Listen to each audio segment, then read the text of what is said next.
Hello. So I'm going to film from my bedroom today.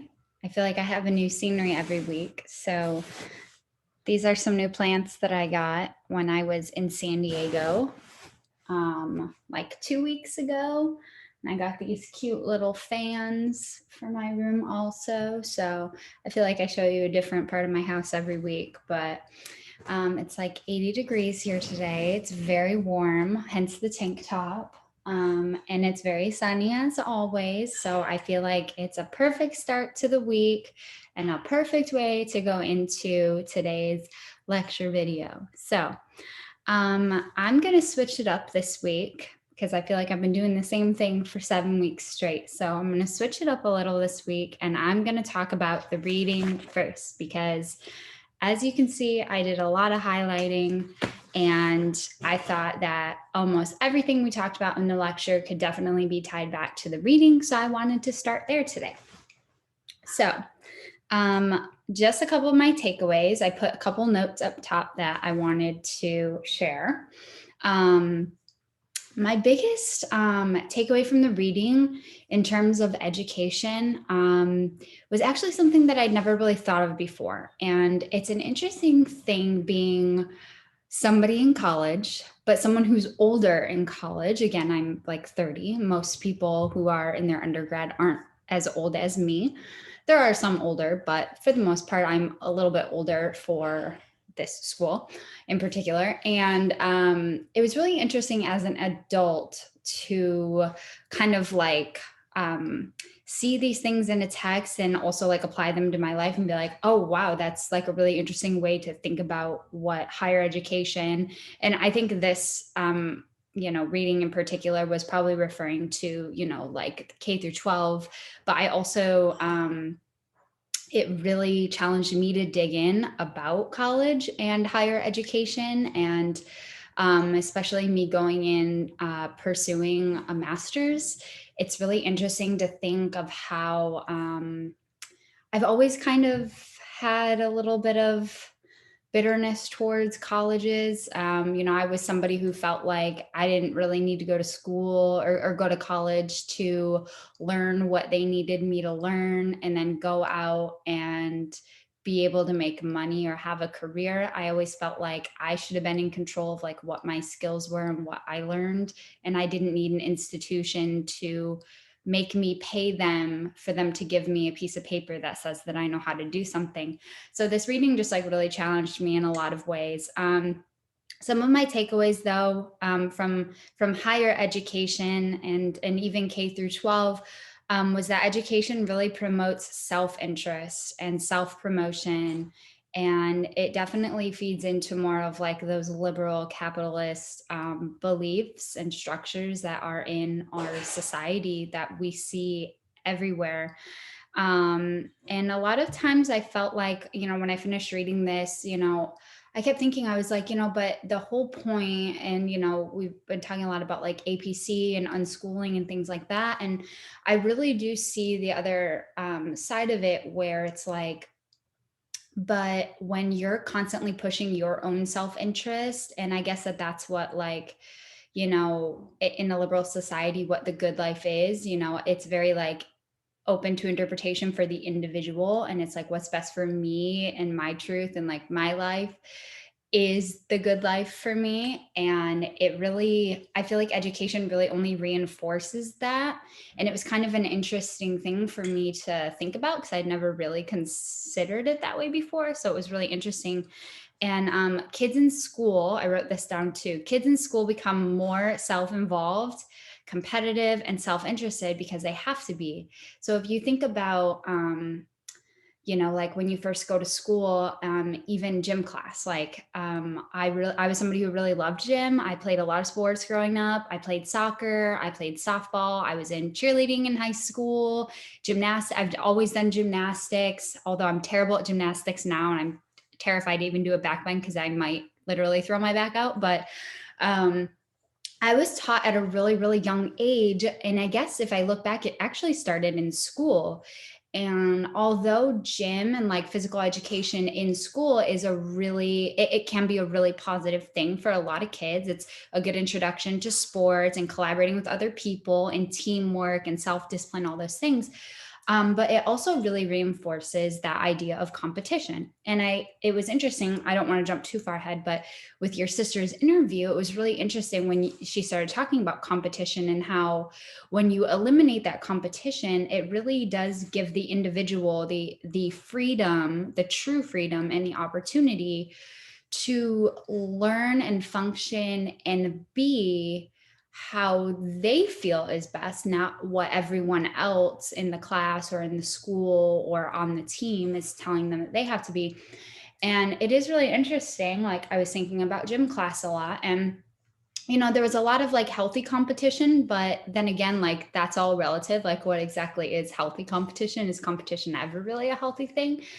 So it was just a really interesting thing. And it really challenged me to think about some of the areas in my life growing up where I was really taught early on, it was embedded into me that like, even climbing a rope, like every time I was climbing a rope in gym, I was climbing against somebody else and I had to be the best one. I had to be at the top. And I think it's really shaped me in a lot of ways to be the type of perfectionist that I am and to really feel like I'm in control of my own success. And there's a lot of driving forces behind the scenes that went into that, especially when I was growing up in school.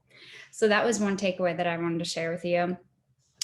There was something in here that he said was really good. The world's narcotic economy is based on our consumption of this commodity. If we didn't buy so many powdered dreams, the business would collapse, and schools are an important sales outlet.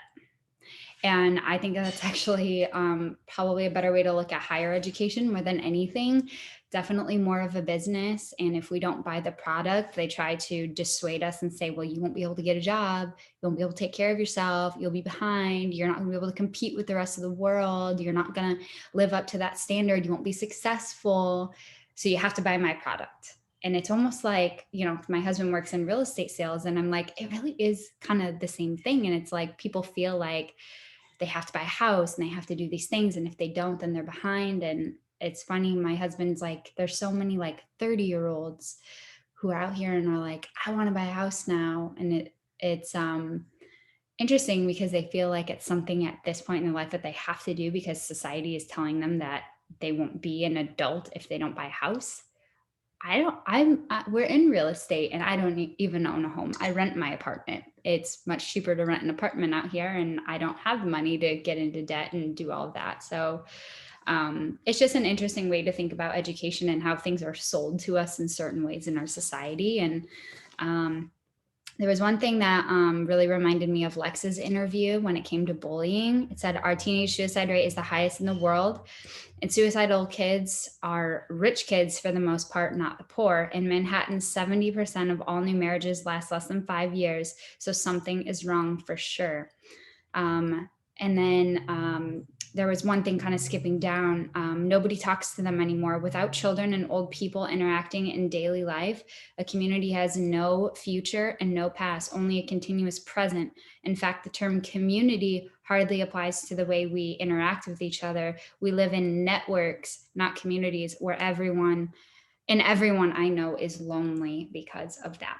So this was twofold for me. So again, talking about teenage suicide, I have actually witnessed a suicide. It's not something that I really like to talk a lot about, but I was at work and I worked right next to a high rise in downtown LA. I was at a restaurant working. We were closing down the restaurant, and I unfortunately witnessed a suicide that evening. And I was thinking a lot about this in Lex's interview. And you asked him,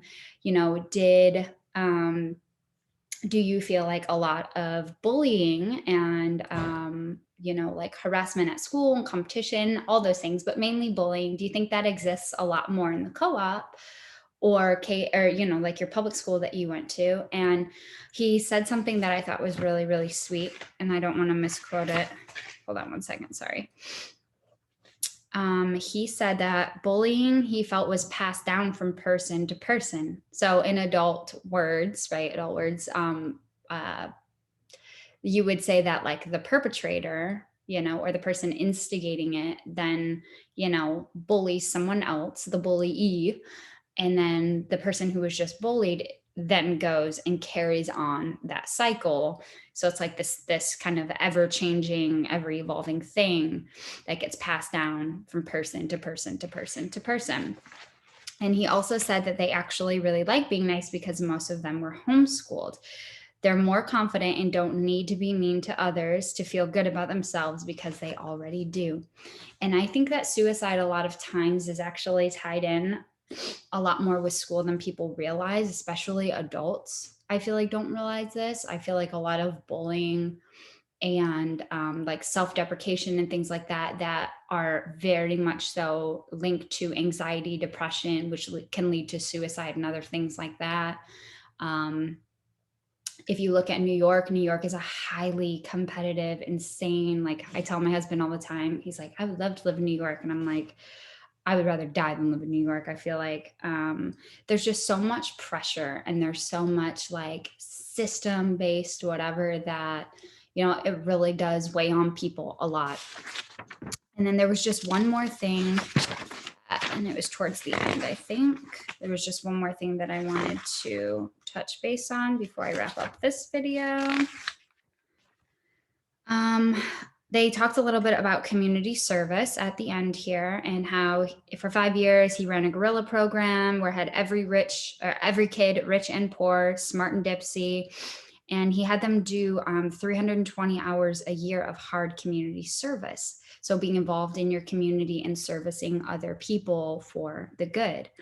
And he said the experience of helping someone else, he was saying they had come back later and said that had changed their lives and that it had taught them to see in new ways, to rethink goals and values.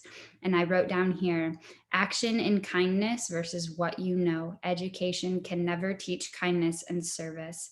So my biggest takeaway from this is that education being an internal thing, focusing on myself, self-promotion, being concerned with what is self-interested to me, versus the external on the outside and being of service to other people.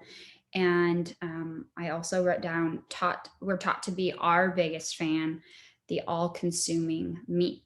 So from the reading, I felt that definitely bled into obviously the interviews, and I'm going to get into a little bit more of children's rights. But I think the thing I really wanted to touch more on this week versus just regurgitating some of the notes about children's rights, I think the interviews for me are like what really, really connected a lot of these thoughts. And then, we talked about unschooling, competition, about Charlotte learning how to read, what that means for socialization. And I loved that your sister like brought her out into the world where she's around more adults and is actually able to have real life experiences and not be put into, it's like that idea of putting like a square peg, a square peg into a round hole, or whatever that saying is. And it's almost like taking a child and saying like, you have to fit this way and this is what you're supposed to do. And your sister described it as like, well, this is what kids like to do, and this is where kids are at, and these are their interests, and this is what they know at this point, instead of allowing the child to go out into the world and go into museums. And like she said, like, bus drivers and people on the train like know her because she's out in the world experiencing things and learning things in a different way. So I thought those were some really interesting things. And in the next video, I'm just going to tie it into children's rights a little bit, but I really want to continue the conversation about the interviews and kind of how that ties back into children's rights.